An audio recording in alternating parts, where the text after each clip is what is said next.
All right, so this is our session 0 to come together. We currently have 2 players. We may add another later. We'll just I wanted to see how the platform worked.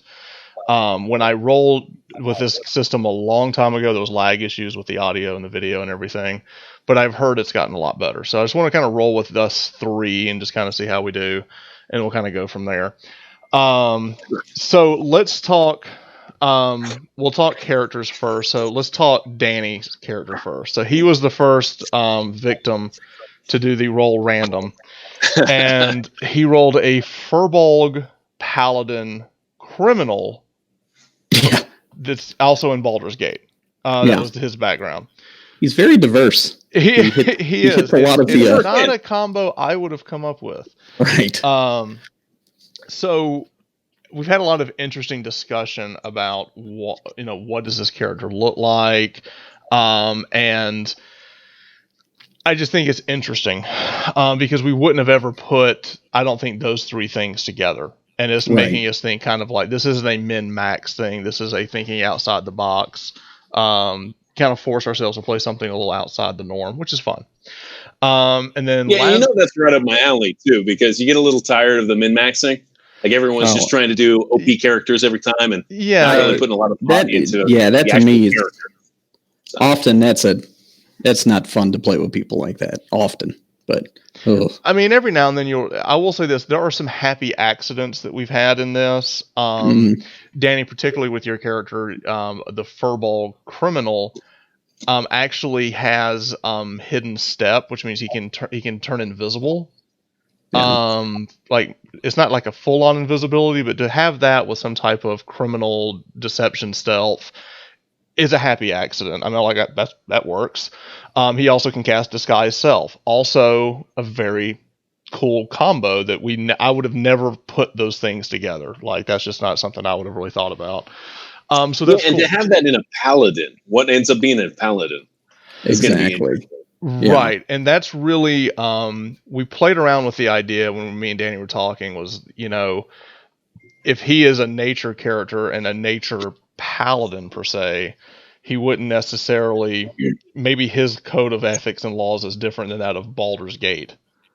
So like he's a criminal to them, but I don't know. So Danny, you tell me, we've tossed some ideas back and forth. What are you thinking as far as how those things kind of gel together? Yeah, when you read up on the Furbolg, it's like they're basically the hippies of D&D. They never leave the forest. They love the forest. They're all about one with nature, So it's a challenge when you're like, okay, it's a paladin, So what would naturally a Furbolg, what type of paladin would it be? And probably like you look at the oaths of the ancients looks pretty good. But then you also add in the strangeness of the criminal background. Like, okay, well, this guy probably just wants to sit in the forest and get stoned all day and, contemplate nature. So what, if he's an outlaw or if he's a criminal, who's he a criminal to? Right. And so we thought about Baldur's Gate, since that's where it started. There's some forest around Baldur's Gate. Maybe it was born in, I think it was the cloak wood and then the wood of sharp teeth. So maybe he hails from there. Maybe he had a run-in with some people from Baldur's Gate, Now, I sent you some ideas. Did you like any of those ideas, or do you want to do something? I mean, yeah, I think the one where I think the third one makes the most practical sense. Okay.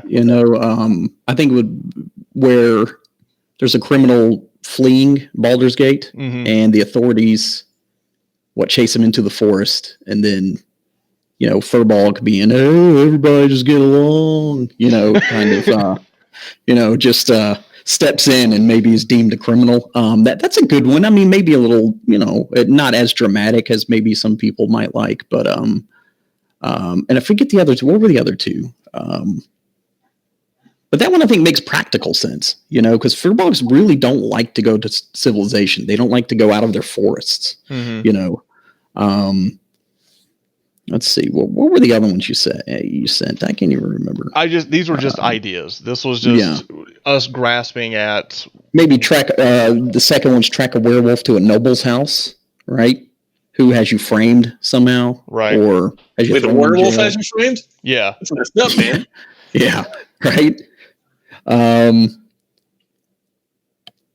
Let's see. And then horse thieves. Tracking horse thieves down, because that would be something. Freeing the horses. Yeah, we're talking. This guy's uber hippie. But the second one probably has the most drama. I think probably the third one, makes a lot of sense. Which one are you feeling though? Or something totally different? I kind of like the first one. The second one has a lot of drama and stuff, but it's also sounds kind of. So you like the idea of freeing the horses? Probably not. I'm hippie-ish, but not that. I don't care about no horses. Yeah. Send them to the glue factory. Let's make some dog food out of them. But I think realistically, a Furbolg would the most realistic probably would be if he saw somebody running into the forest, because they're all about balance, and they're very peaceful. All right, so let me throw my full idea on that third one. So the idea was it was a lawman or a bounty hunter chasing after a criminal, and that criminal happens to be a halfling.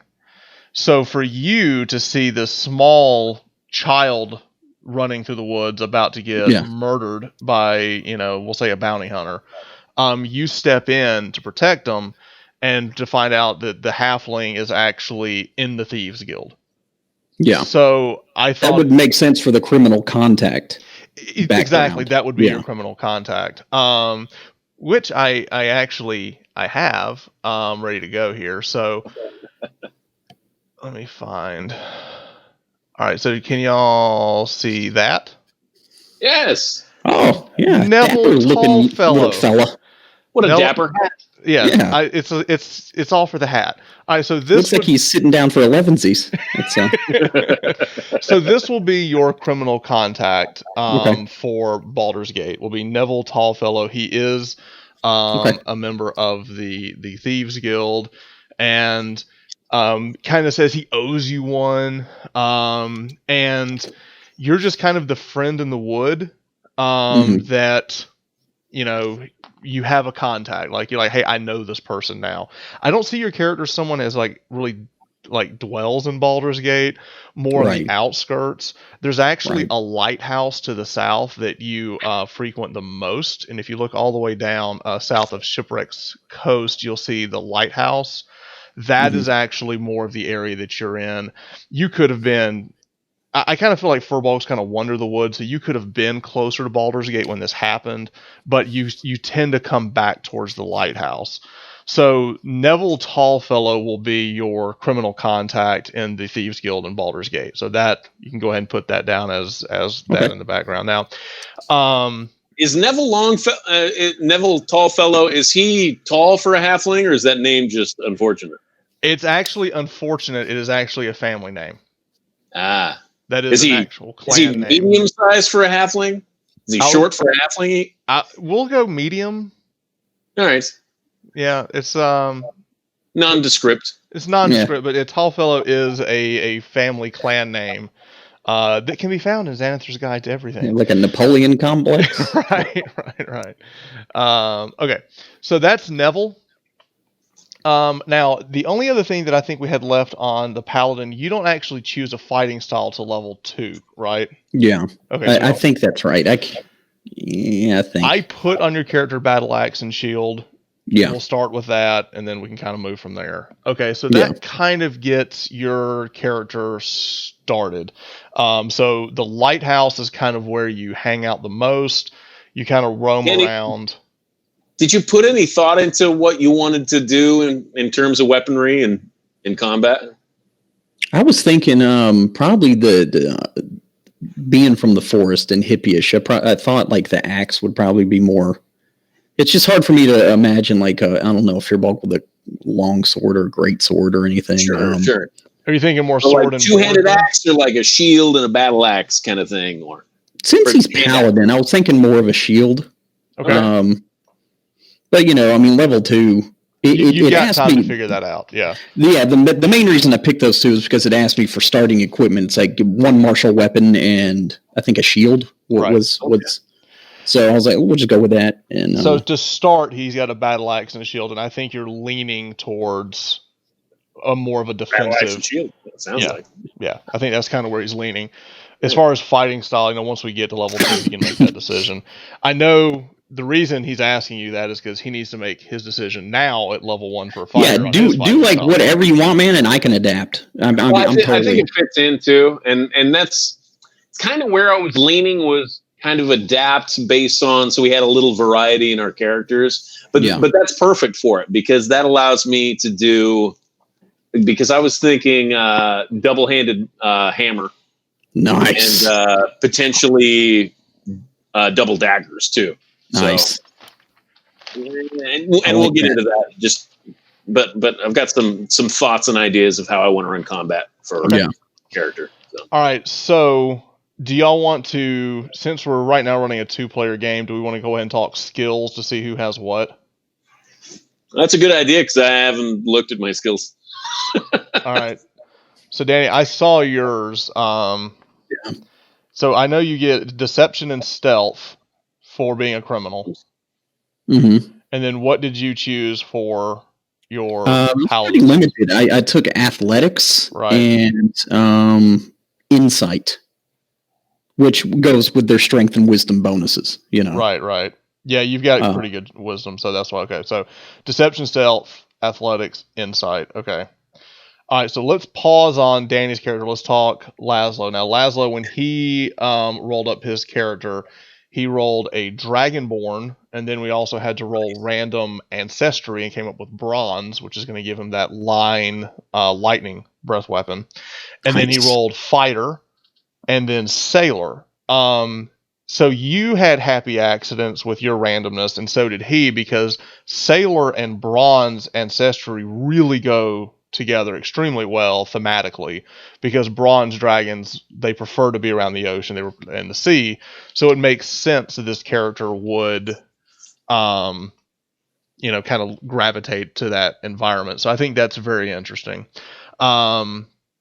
Now for our conversations, for Danny and I were talking more about like, how do we push these things together? Lazlo, me and your conversations were more like, how much do you want to dive into the dragon aspect of being a Dragonborn?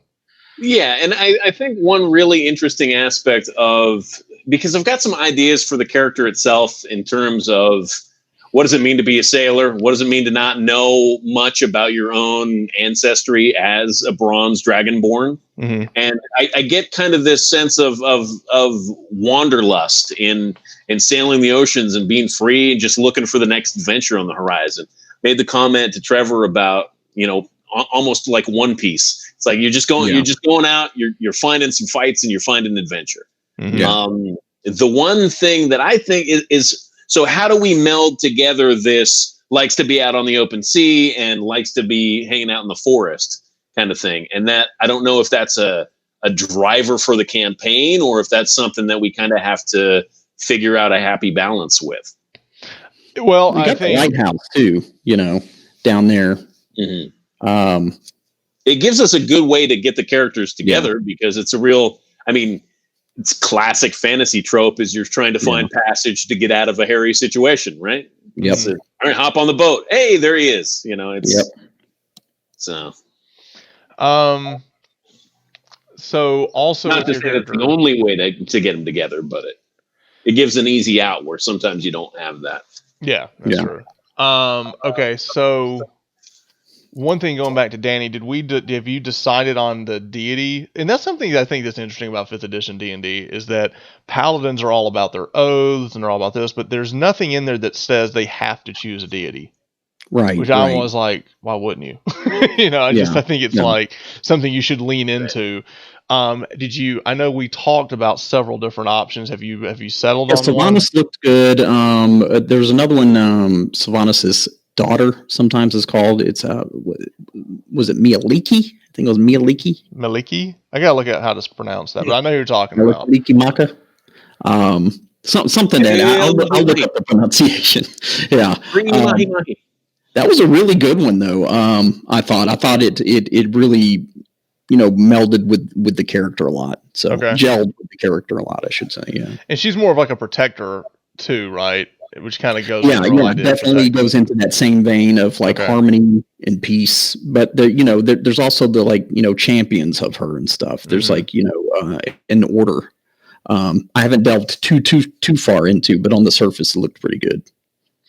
All right, so Lazlo, your character, we talked a lot about how you want to play him, and then we also talked about motivation. Mm-hmm. So is there anything, I know a lot of this we kind of discover as we play, and like what your initial ideas of your character are going to change dramatically over a couple of sessions. But is there anything like you're feeling that you really want to do early on that I can kind of, it helps me with the writing process to say, okay. Right. In terms of actual adventure, no, there's not anything particular that I want this character to do per se, because part of that discovery process for me is through the events. Mm-hmm. How does a character respond to those things? And the only key big standout for me is thinking of this character as, if I end up going the Echo Knight route, mm-hmm. which is where I'm leaning heavily, there's a way to get there. Right. And the one thing we didn't talk about was how we rolled our stats. Your stats. And that plays into it because I see this character as a bit of a philosopher, a wanderlust, philosophy. Yeah. Out in the open ocean looking for adventure. What does it mean to make a decision, to make a choice of who you are and who you're going to be? And that plays into that Echo Knight. Since you brought that up, I'm going to bring it up on my screen. Echo Knight sounds awesome. I remember when they announced that, me and Trevor were looking at this idea that what was that movie with Nicolas Cage where it's he takes this path or he takes this path. Was it Next or Knowing or something? One of those. Something, but I think that's kind of the idea of the Echo Knight is essentially Schrodinger's cat, right? Yeah. I like, so your character was the one when we did random, I was texting with you and I was like, so do we want to do point buy? And you were like, well, we rolled random everything else. It would be cheating at this point to not roll random stats. And then I was like, well, do we want to just roll it straight? And you were like, well, I don't want to end up with a fighter with 8 strength. And then I said, well, just roll it and see what we come up with. So you ended up with a fighter with 10 strength. That's right. a mighty fighter of 10 strength. But because you're a Dragonborn, that gets us to 12, 10 dex.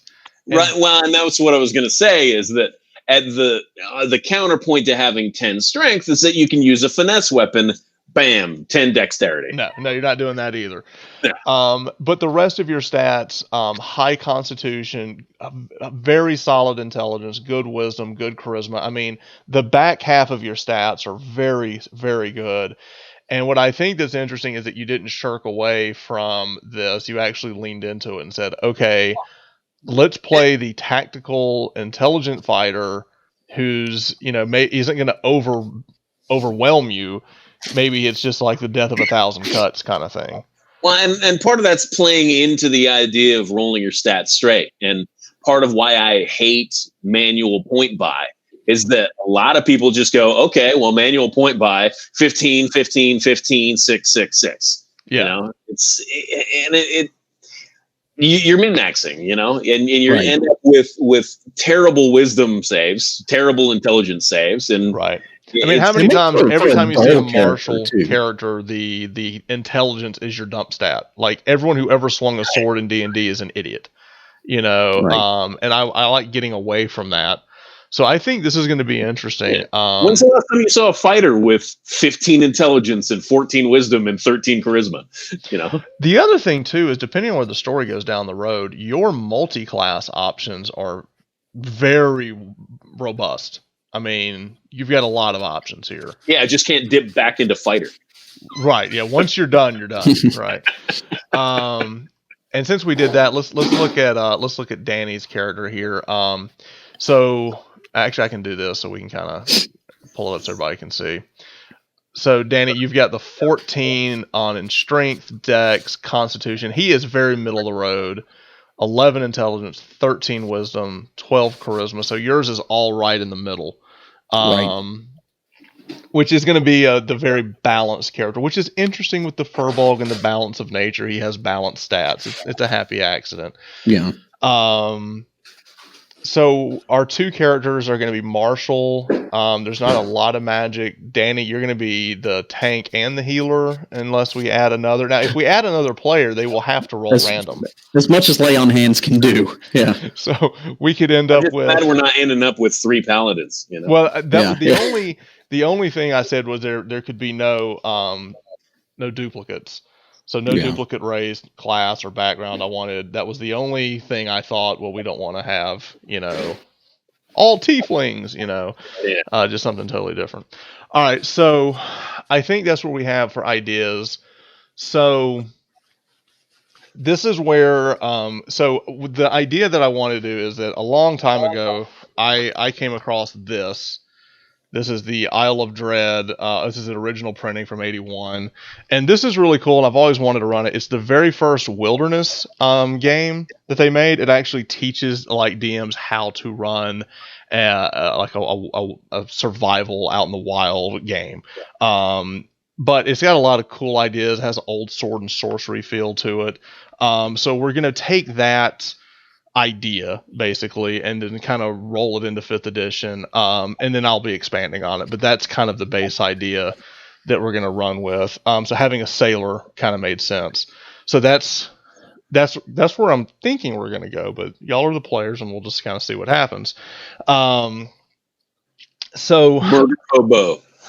Murder hobo. I had this grand idea. We never made it out of Baldur's Gate. We just stayed there the entire time. Which is totally fine. Okay, so other NPCs, I do have another couple here for you. So we have Captain Jabari. Captain Jabari is going to be the merchant captain. He is the ship captain that Lazlo has been serving under. Nice. So this will be your NPC that you know starting the game. How do I feel about this guy? You tell me. Strong positive feelings, strong negative feelings. He's got kind of a Willem Dafoe / Jesus look to him. I like him. He's very inviting and warm looking. You've been on a merchant vessel for the last couple of, we'll say, weeks, coming down from Waterdeep to Baldur's Gate. The name of the vessel you've been on is called the Constant. And this kind of just gets your character from where you've been sailing the seas, and now you're here. So that's just a tidbit of background. I think you've been sailing, so you probably know a lot of the cities. You know Waterdeep, you know Baldur's Gate, you probably know Neverwinter, Candlekeep, everything up and down the Sword Coast. I think you're pretty familiar with. Let's see, is there anything else? That's it. Okay, so how is you feel? The Green Goblin? Say again. Is he the Green Goblin? He is not the Green Goblin. I'm a bit of a captain myself. No, he is not the Green Goblin. He is. This is just the merchant that you've been on ship with for a while. And so let's talk about skills. So we know you've been traveling about. What skills? Now, what do you get for being a sailor? You get. Let me pull up my character sheet. I get 2 skills. I get athletics, right, and I get perception. Nice. You got to be able to tow a line, and you got to be able to look out for trouble. Yeah.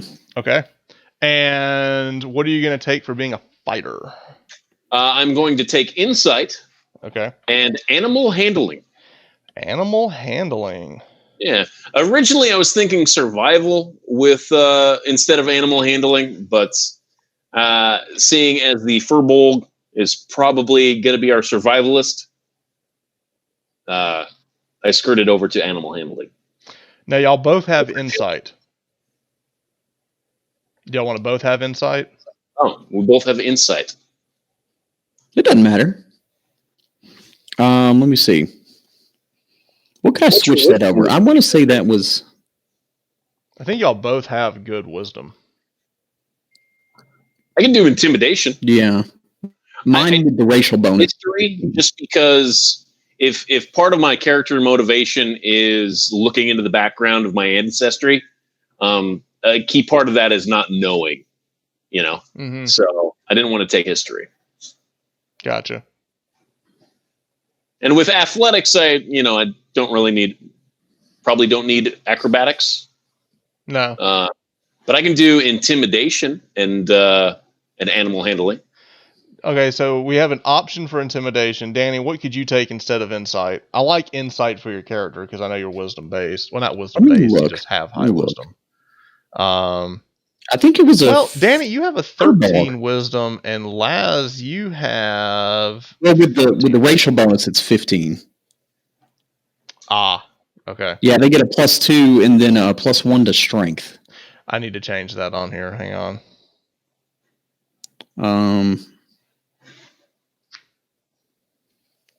Let's see.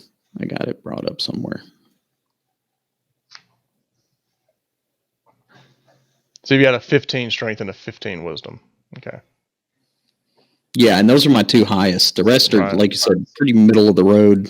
All right, let's see here. Proficiencies. Insight and athletics. All right, let's see. I can choose athletics, insight, intimidation, medicine, persuasion, and religion. The other ones sound great too. What are you thinking, Laz? I was just thinking about how when I first learned tabletop gaming, I had read it as a 10 for your stat is considered average. That's kind of your average person. Right. And as a character, you're a hero. Right. So to have a little bit higher, to have a 12 is something impressive. To have a 14, even more so. And I think over the years, you get so used to people pumping up the stats and having 18 strength, 20 strength, that you're used to superheroes. The norm in gaming. Mm-hmm. Right. So it's like 14 shouldn't be anything to scoff at. It's like, all right, sweet, you're +2. Right. It's the same as my proficiency. And I'm wondering how much insight maybe a furball would have. It seems like the sailor would probably have more insight than a furball. You know what I mean? Probably been around people more. Exactly. All right, so let's let he'll keep the insight. All right. And then Danny, what are you going to switch insight to? Let's see. Paladin could go religion or persuasion, but medicine also for healing. I mean, out in the forest, Medicine also would also be good for I always put that with like herbology. Mm-hmm. You could do something like that. Yeah, Trevor, what are your thoughts on medicine as a skill? Because especially with a character that has lay on hands, I think a lot of people just think, okay, boom, pump 1 hit point into them. All right, so here's the thing. I always think that medicine, I expand medicine a little bit. I think it is also anatomy. I think it could be, hey, what killed this thing? Make a medicine check. I also think if you're going to be doing like potions, alchemy, things of that nature, I think it has to do with herbs and stuff like that. So if you wanted to get into making like, hey, if I mix these two things together, I play a lot of Elder Scrolls, so I'm like, hey, I can pick these two things and put it in a bottle, and now I've got this. So if that is a play style, Danny, that interests you, I will expand medicine to do some different things. I know for a lot of tables, medicine ends up being a dead skill. Right. I actually like the medicine skill. I try to.